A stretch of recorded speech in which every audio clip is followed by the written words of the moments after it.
Alright, it's Mr. P helps with Algebra 2. This is Unit 2, Topic 1, SLT number 7.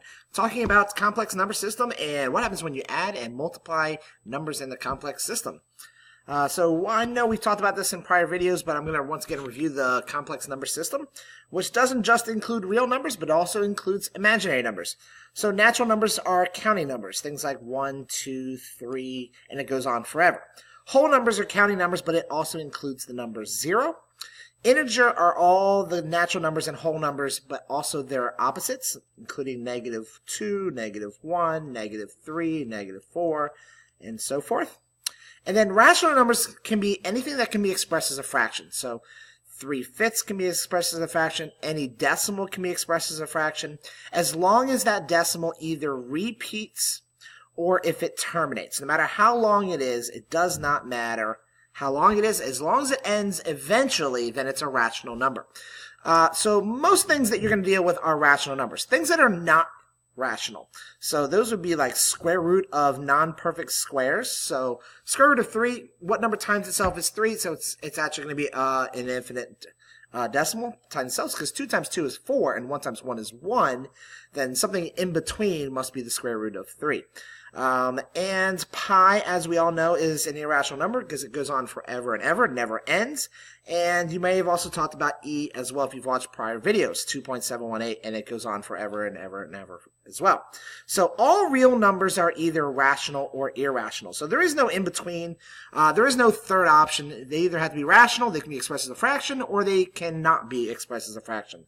Imaginary numbers, which we've talked about in prior videos, are things that just simply can't exist. So I represents the square root of -1. So I squared is actually not an imaginary number, but I to the 3rd power, or I to the 5th power, or I to the 7th power. As you're probably noticing, that any odd exponent of I is going to be an imaginary number. You can also put a number in front of it. That's our coefficient. So if you have 3 i's, that's still a pure imaginary number. So that's still one term. That's just how many imaginary numbers that you have. Now, a complex number, as you'll notice, everything is inside a complex number system, but anytime you have something like this where it has a real part and an imaginary part combined, then we consider that just a complex number. It's not pure imaginary because it has a real part. It's not pure real because it also has an imaginary part. So it's just complex, whereas everything else can be considered complex, but also something else. All right. So, very important that you understand, that's just the homework check from before. Just talked about the number system, so I don't need to go into that again.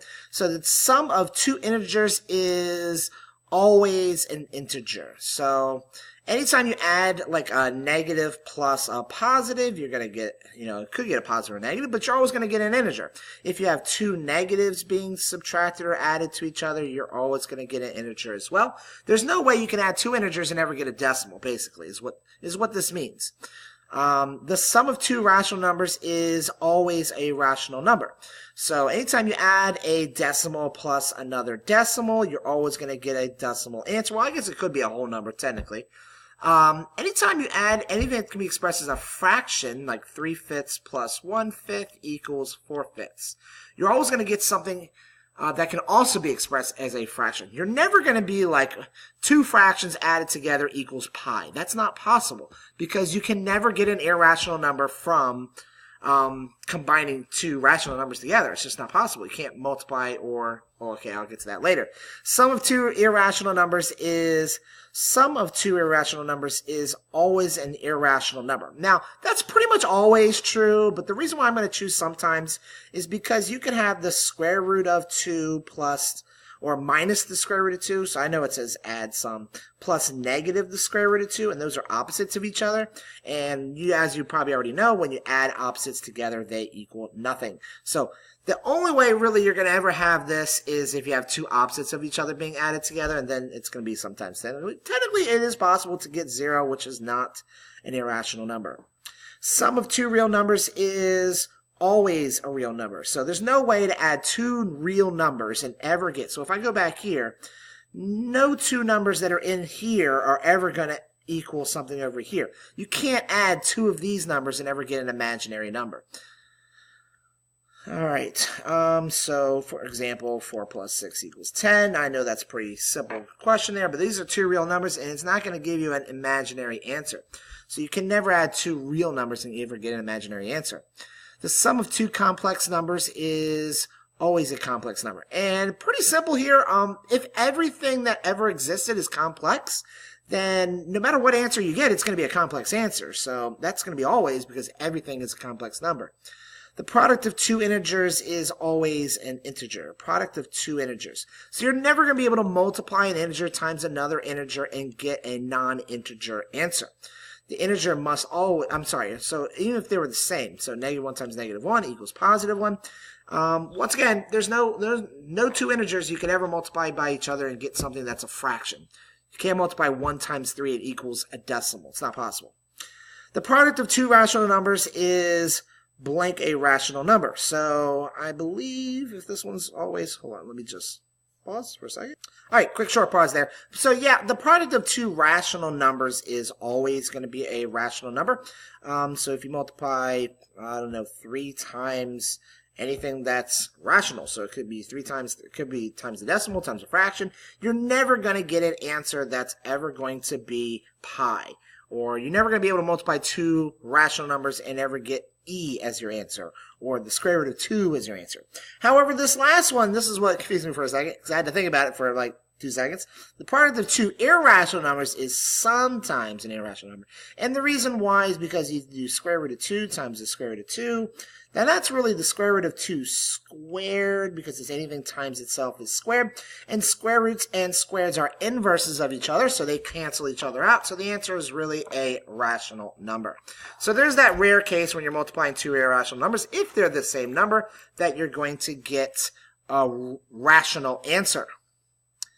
All right, the product of two complex numbers is always complex. I don't really need to think too hard about this. Everything's a complex number, remember that? So no matter what answer you get, you're always going to get an answer that's complex. Product of two complex numbers is always, sometimes, or never. So that, what's that going to be? Sometimes a real number. So if we have, for instance, 2 plus 3i times 2 plus 3i again. Now, I know you've talked about some of these, we've talked about some of these in the past, how when you multiply anything that has the same numbers, that it could be a real answer, but this is not going to be a real answer because one's plus and the other one is also plus. So when you do first, you get 4. When you do outers, you get 6i. When you do inners, you also get 6i.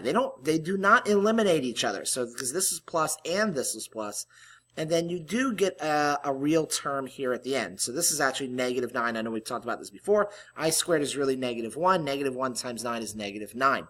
So this is an example where two complex numbers multiplied give you a imaginary answer, not a real answer. So that's going to be sometimes. It is possible. So I will show that. Just the product of two real numbers is always a real number. So two real numbers are always going to give you a real number. You're never going to be able to multiply two real numbers and ever get I as the answer. The product of two pure imaginary numbers is sometimes a real number. For instance, I times I equals I squared.